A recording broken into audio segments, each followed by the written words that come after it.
Tantra Illuminated with Dr. Christopher Wallace is a journey through the depths of the human experience, as viewed through the lens of the tradition called nondual Shiva Tantra.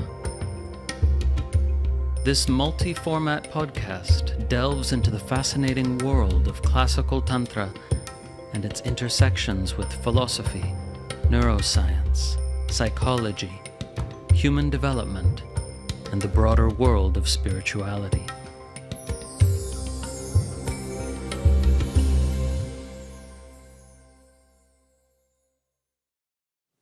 This episode is a teaching talk on the much requested topic of Rasa, the transformation of emotion into sublime beauty. And this talk was given on my Tantra Illuminated learning portal, where you can become a subscriber and get access to a vast treasure trove of content. And this month I also have an important announcement. Did you know that in addition to our learning portal, we also have a beautifully designed and comprehensive tantric meditation app for putting everything you're learning about here on the podcast into practice? There are more than 60 guided meditations on this app involving the energy body, stillness, awareness practice, the chakras, mantras, and much more. We put out new updates frequently. There's a new meditation and audiobook chapter added every month. And there's a special discount for listeners to this podcast. You can find it by going to the link in the show notes or using the code ILLUMINATED in all caps in the app. Check it out at tantra112.app. And now I give you the teaching on Rasa, the 9 modes of aesthetic beauty through which emotion is transformed into sublime, expansive experience of wonderment. Among Sanskrit scholars who are not specifically studying Shaivism or Tantra, among the wider community of Sanskrit scholars, the great tantric master Abhinavagupta is better known as a philosopher of aesthetics. That is to say, a Sanskritist is more likely to have heard of him in relation to the philosophy of aesthetics, that is to say, the science or study of what is beauty, what makes something beautiful.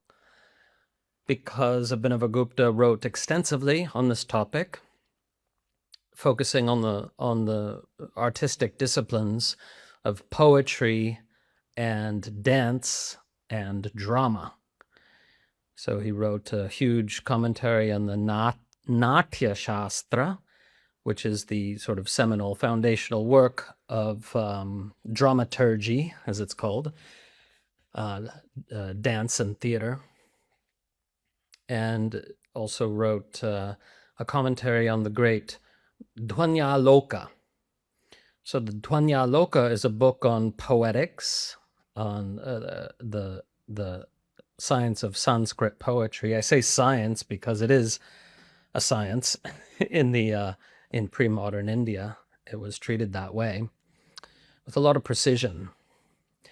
And Abhinavagupta's commentary is called the Lochana. So he wrote this Dhvanyaloka Lochana, this comprehensive study of beauty in poetry.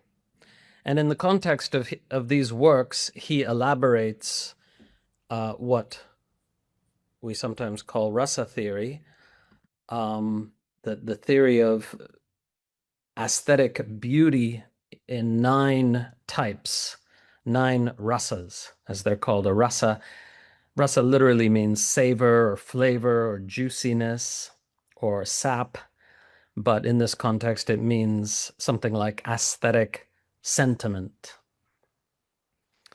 experience of artistic beauty. And what is surprising about this list of 9 rasas is that it includes rasas that we wouldn't necessarily expect.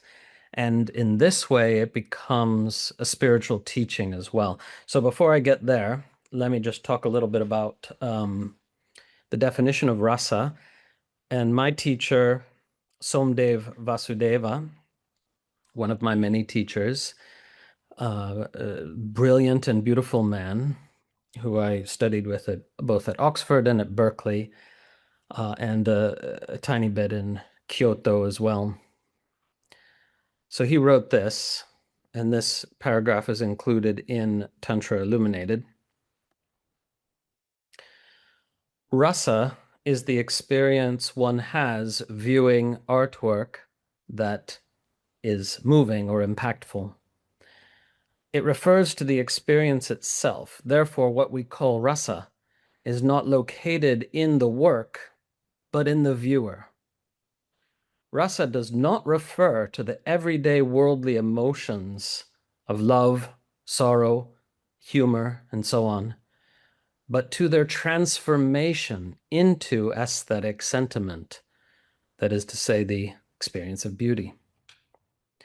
The transformation of worldly emotion into aesthetic sentiment, bhava into rasa, occurs when we become keenly aware of the worldly emotion in our own hearts in a manner in which it has become somewhat depersonalized or universalized. This very act of awareness in which we witness the arising of a basic emotion as a source of beauty entails its transformation into aesthetic sentiment.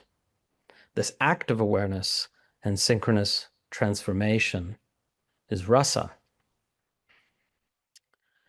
Now, Somdev writes quite a bit more on this topic in his introduction to his translation of the magnificent play, The Recognition of Shakuntala, sometimes thought to be the greatest play ever written in the Sanskrit language.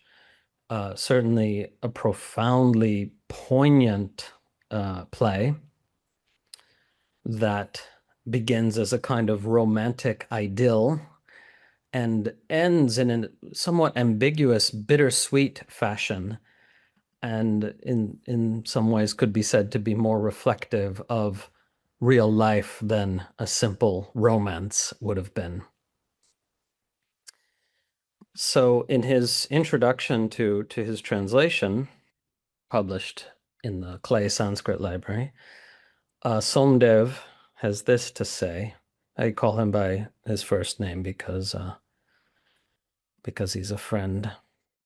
So he gets into the technicalities of rasa theory, but departs from the technicalities long enough to write something to which all of you can relate. Imagine you find yourself going to see a performance of a great play, perhaps the recognition of Shakuntala or the great Sanskrit play Malati and Madhava. But since you probably don't know those plays, let's imagine instead it's Shakespeare. It's Romeo and Juliet. So you're going to this performance of Romeo and Juliet. You are in the right mood for the play.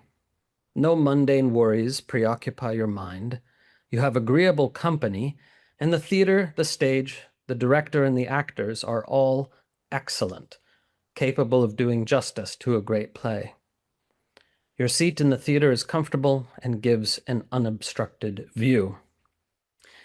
So Somdev mentions these factors to say, okay, so the setting is right for an experience of beauty. The factors are in place and you're undistracted. The play begins and you find yourself drawn into the world Shakespeare is depicting. The involvement deepens to an immersion where the ordinary everyday world dims and fades from the center of attention, and you begin to understand and even share the feelings of the characters on stage. Under ideal conditions, you might reach a stage where you begin to participate in some strange way in the love being evoked. Now, if at that moment you were to ask yourself, whose love is this? A paradox arises.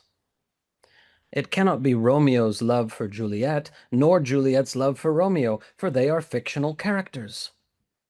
It cannot be the actor's love, for in reality they may despise one another. It cannot be your own love, for you cannot love a fictional character, and you know nothing about the actor's real personalities, being veiled by the role that they effectively assume.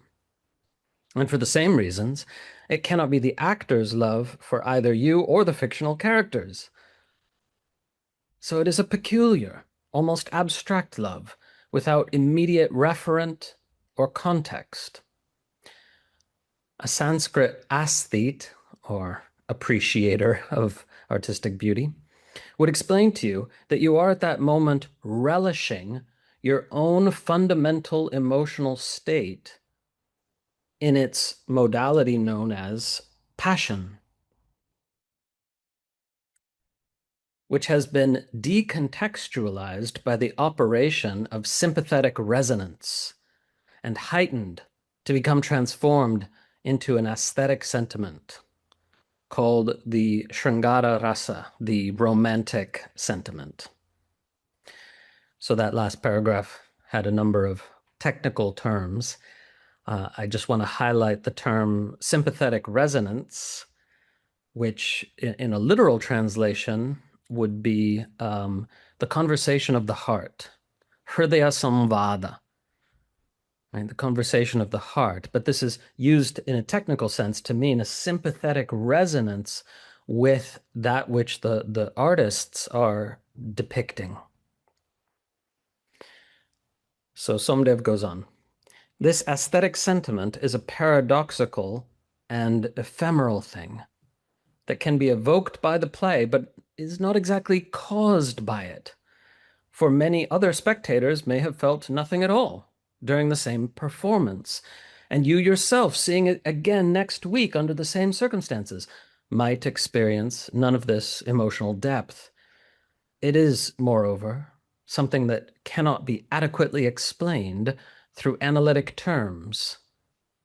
The only proof for its existence is direct personal experience. So a 14th century literary critic writing in Sanskrit discussed how amazing this actually is. We maybe take it for granted, but it's amazing that we can have this incredibly profound experience with an artistic work that evokes something very deep in us, right? And I won't read that whole passage, but he analyzes how unexpected this actually is. He says, in part, it cannot be made known, for its existence cannot be separated from its experience. Since it depends, in essence, upon a mysterious aggregation of factors, it cannot be a simple effect.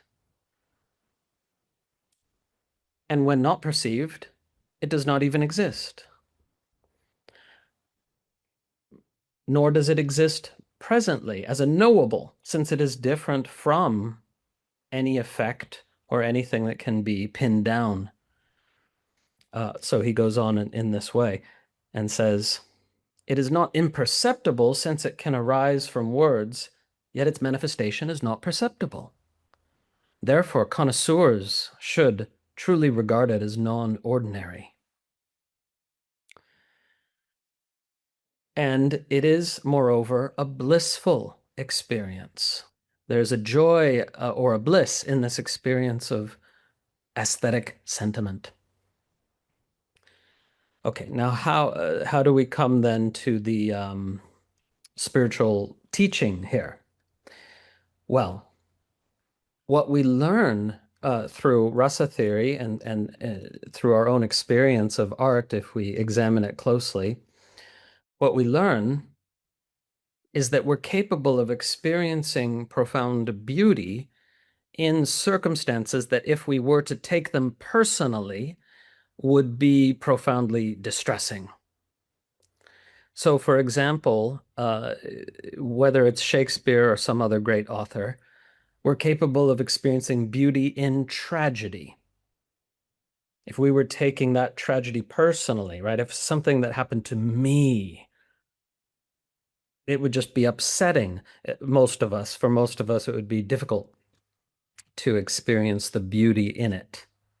And likewise, we find certain other life experiences to be just distressing. We miss the opportunity to experience beauty in them. But the rasa teaching shows us that it is possible.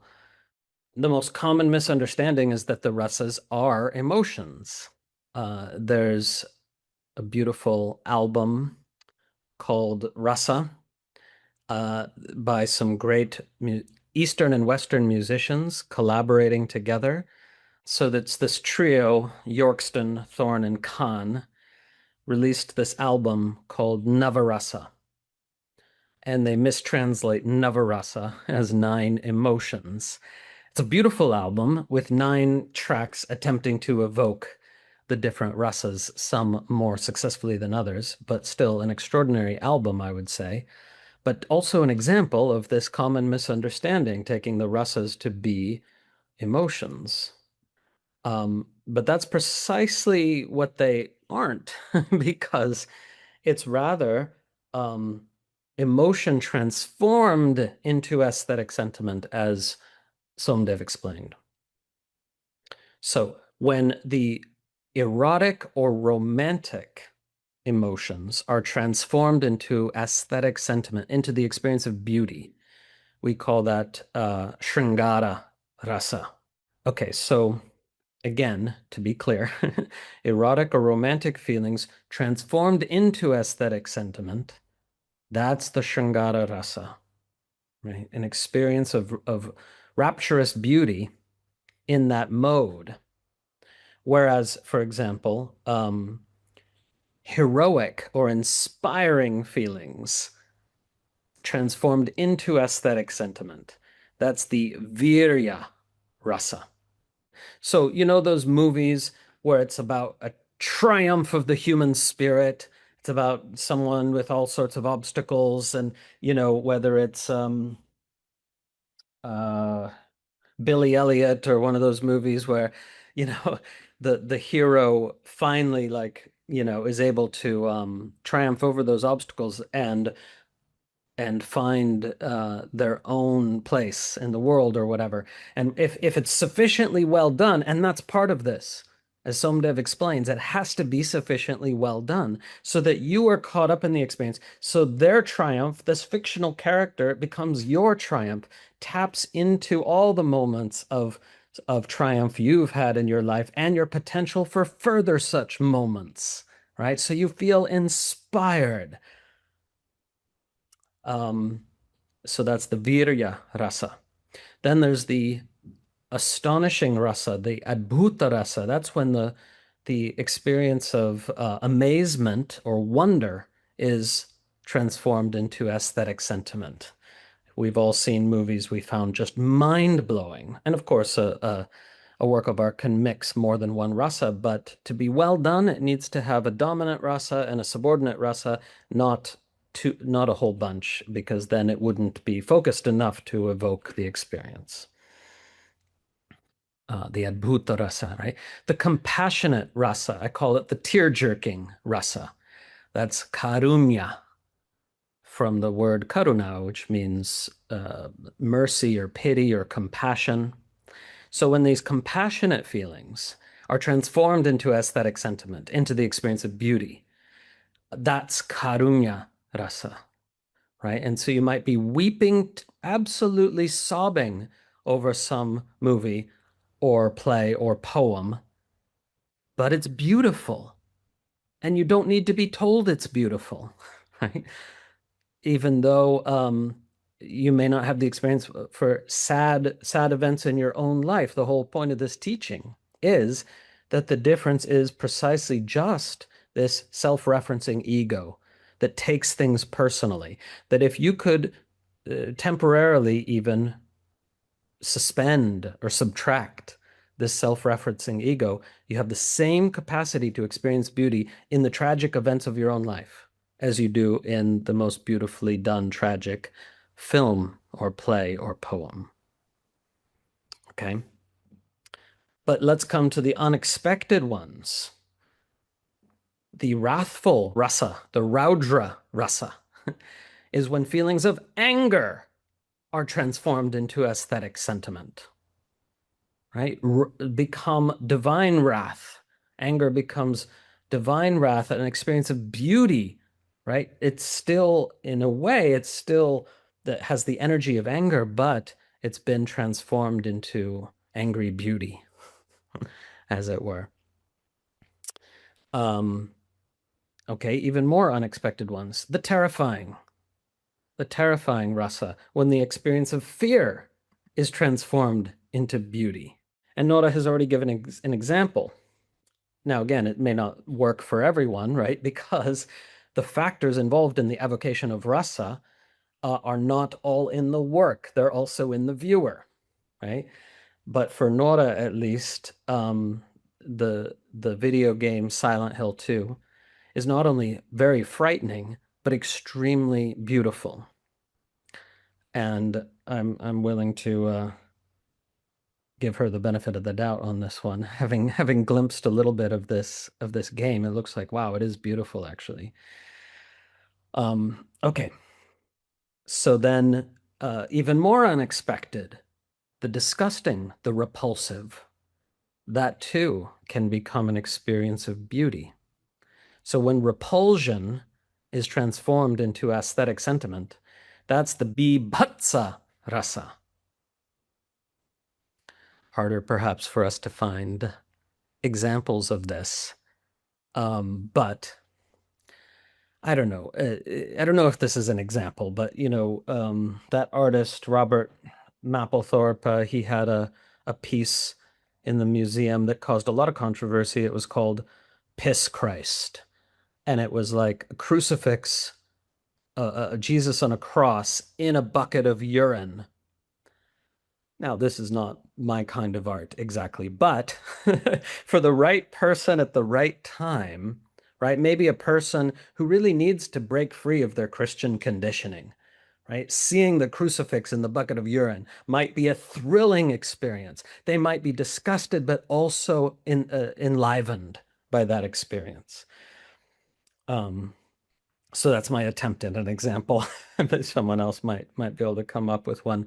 But we're not doing a general poll now. Let's not fill the chat with with potential examples. Sorry, I had the artist wrong. Andres Serrano. Did I? Because Ingrid says the title was Immersion, but I could swear there was a piece called Piss Christ. Maybe it's by someone else. Maybe we have derivative works. Anyway, moving on.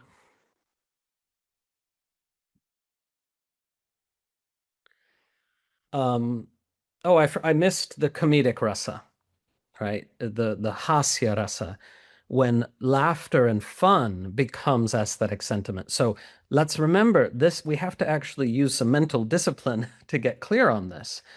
So for example, the hasya rasa is not anything that makes you laugh. It's not any funny movie.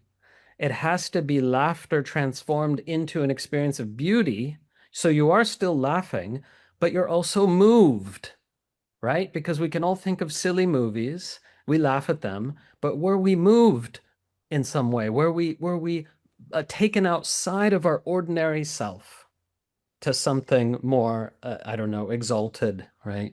More expansive through comedy, right? That's the point. Okay, so I think I've mentioned all of them. Oh, the final one. So Abhinavagupta argues for the 9th rasa, which was not universally accepted before Abhinavagupta. So he didn't invent it, but his arguments in favor of the Shanta rasa, the peaceful or tranquil rasa, made it accepted among Indian aestheticians. You might be surprised that he needed to argue for it, but there was already a set of 8 that everyone agreed on. And some people said, oh, some aestheticians said there should be a ninth, the Shantarasa, but it wasn't until Abhinavagupta argued for it that people accepted it. And this is the experience of peacefulness transformed into aesthetic sentiment. So that's where a work of art evokes a tranquility in you that becomes sublime. Again, in all nine, you are touching the sublime. That's what makes it rasa. Otherwise, it's just emotion, right? Not to denigrate emotion per se, but emotions come and go. They don't define who we are.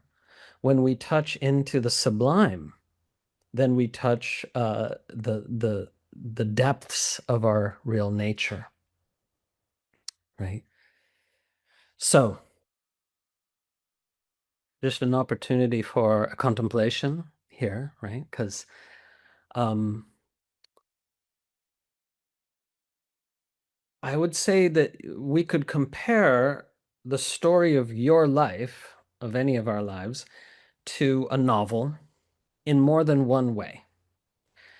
The story you would tell about your life, however well you tell it, is fictional, just like a novel.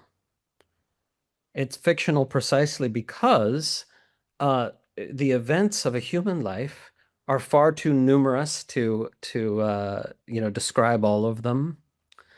So we pick and choose. But do we pick and choose at random? No. If you're going to tell the story of your life, you pick certain events that you regard as specific. And in other words, you end up weaving a narrative that reflects who you think you are. But someone else could select different events from the same timeline and weave a very different narrative, couldn't they? So whether your narrative depicts yourself as someone awesome, someone amazing, or someone troubled and who struggles in life, whatever, that reflects the pre-existing biases, right? Because again, if we had all the events of your life to play with, someone could cherry pick those that make a completely different narrative from the one you might prefer, whether you exalt yourself or demean yourself. There's going to be countless other narratives that would be different, right? So any story you would tell about your life is, I would argue, equally fictional to a great novel. And I say a great novel because a great novel by a great writer gives you insight into human nature. It's meaningful even though it's fictional, right? You read this novel and you do get more insight into human nature. Just like the story that you would tell about your life or that someone else might tell about your life will give us some insights, even though it's a fiction. Okay? Now, the story of your life is also like a novel in the sense that there's so many opportunities for rasa, for the experience of beauty, right, that get missed insofar as you take things personally. And all you have to do is, again, compare the way you feel exalted into the realm of the sublime by a work of art depicting sad events, but your own sad events oftentimes just make you depressed and grumpy and grumbling and complaining, right? Which is in a way the opposite of the sublime experience of beauty. Okay, so then, someone suggested a film for Shantarasa. Yeah, that's a classic. Spring, summer, fall, winter, and spring. And if we are mentioning movies, right, the classic Rashomon by Kurosawa delves into this fictional nature of narrative by showing that different people who witness the same events tell a very different story about them, right? So that's a pivotal film in the history of film from, I think, 1950, Rashomon.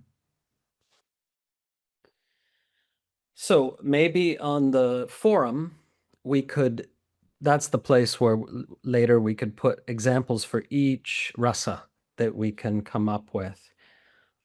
Film, music, video game, poetry, any genre that has the capacity to be really art.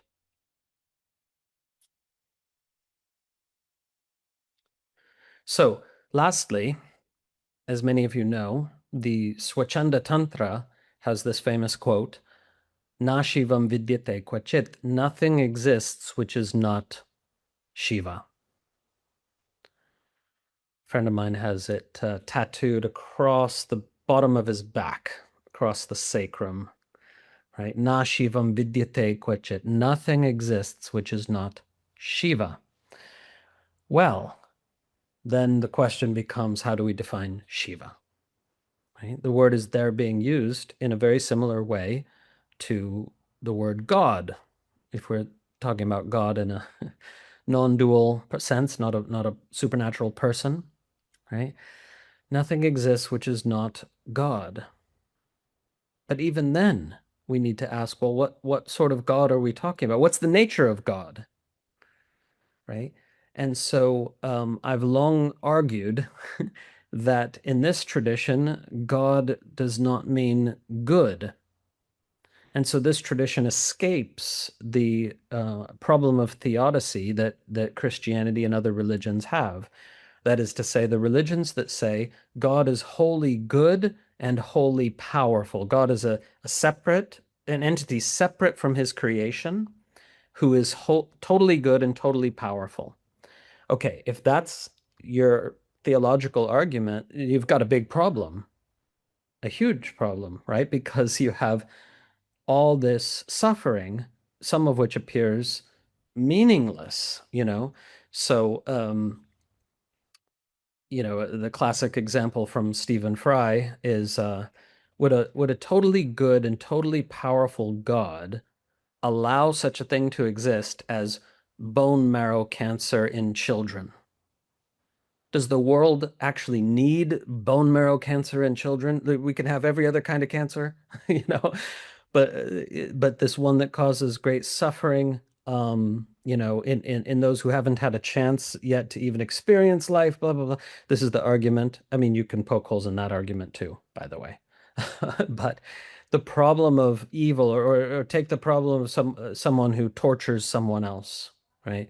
Would a holy, good, and holy and all-powerful God not only permit that on an individual basis, but create a context in which that was possible, right? That's the problem of theodicy. And this tradition doesn't have that problem because it never argues that God is a person, a supernatural person who is totally good. Never argues that. Right? So God is consciousness in this tradition, and the world is a play of consciousness. The universe is a play of consciousness, Chit Shakti Vilasa. What does that mean? Well, play in both senses of the word. Playful, like a game, but also play like a drama. This world is a play of consciousness. And as we've already pointed out, humans, can you imagine how different we would have to be as conscious creatures if we only liked films and plays that depicted happy stories? No, we want tragic stories in our lives, right? We wouldn't feel complete without them. So this world is a play of consciousness, right? So both in the sense of drama on the level of samsara and on the sense of playfulness on the level of nirvana, and of course those are not totally distinguishable except in any individual's given experience, right? So this is why we see Shiva dancing in the cremation grounds. Dancing in the cremation grounds, in the place of death and sorrow, where jackals are gnawing on the bones of your deceased relatives. That's where Shiva is dancing joyously, right? So there's an actual celebration, not just acceptance. That would be too meek, too feeble. Not just acceptance, an actual celebration of both life and death, of birth and dying, of growth and decay, of joy and sorrow. A celebration of all of it, right? So, nothing exists which is not Shiva. Well, the word Shiva, as I've pointed out before, literally means a blessing. So everything, every experience, every moment, everything has the potential to be a blessing, has potential blessing energy in it, and that's for the viewer to extract, just like in Rasa theory, you see? So in the Rasa theory, you can't be passive. You can't be totally passive. I mean, the process might happen automatically of its own accord, but you are bringing something to it, right? No matter how good the art is, it cannot force you to experience beauty. So you bringing your presence, your open heart, right? So a connoisseur of great art in Sanskrit, someone who loves art, is called literally a sahridaya. A connoisseur is a sahridaya, but what is that literally? Somebody with heart. Sahridaya, with heart. With an open heart. That's someone who can experience beauty. Right? So, isn't that interesting then? Nothing exists which is not Shiva. Nothing exists which doesn't have the potential for blessing and or beauty. This is what I think the tradition means. And this is interesting, right? Because it's about interrogating these beautiful traditions, not just taking them at face value. In fact, there is no face value. If you say nothing exists which is not Shiva, that's meaningless unless we understand what Shiva is. Right? So this divine consciousness that we all are has the capacity to experience blessing and beauty in anything. Whether we do or not is a whole nother question. Right? But there is no experience, according to this tradition, which cannot be for a blessing. Right? So this is a correspondence in the Jewish and the Shiva traditions. In both we say, let it be for a blessing. May it be for a blessing. Iti Shivam, may it be for a blessing. Because anything can be. Right? And the experience of beauty is itself a blessing already. So Abhinavagupta says, the highest version of beauty is Chamatkara, which means an experience of wonder that completely obliterates the everyday concerns, completely obliterates the everyday conditioned thinking mind. You're just lost in wonder, blissful wonder. That's not only what art has the capacity to evoke, it's what life has the capacity to evoke. We are those beings that can experience Chamatkara. That's what makes us extraordinary. Right? In modern scientific materialism, humans are depicted as insignificant specks, on a rock spinning through space, randomly here with no meaning or purpose. But great philosophers, whether or not they are spiritual, say that's nonsense.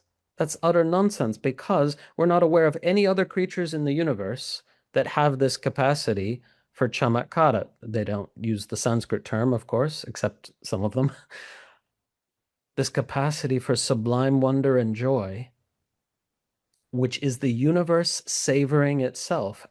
How could it be anything other than that, since we are the universe? We are the sensing organs of the universe. But through us, the universe savors itself blissfully.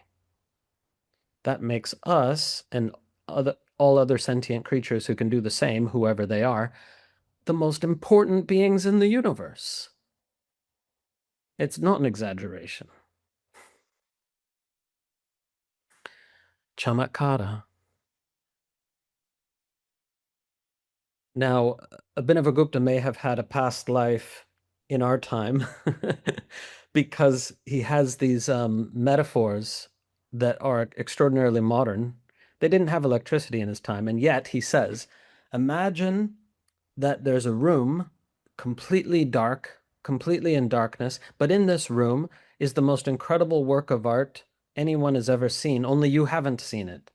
So there's this incredible work of art invisible to you in a darkened room, and all at once, all the lamps of that room are lit at the same time. They only had oil lamps back then, but it's the it's the image he's trying to get to is someone flips on the lights. Right? All the lamps are lit at the same time, and you suddenly see that work of art. That's the moment of Chamatkara. The beauty is there before you have a thought about it, before you have an analysis or a narrative or an autobiographical story, before you start composing the social media post that you'll make about it later. Before all of that, there's pure wonder and joy. He says this is possible in countless experiences of everyday life, countless moments of everyday life. So he says that the experience of art points us to spirituality, whether we realize it or not. Om.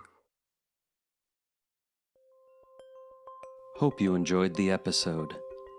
Remember, you can always find out more about the tradition of nondual Shiva Tantra at tantrailluminated.org, where, if you wish, you can become a subscriber to our online learning portal, and you'll receive access to a vast number of recordings, including a comprehensive curriculum in tantric philosophy, tantric yoga practices, guided meditations, and much more.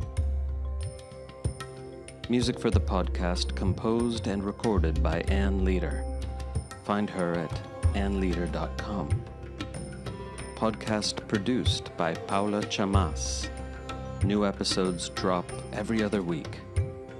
And may all beings benefit.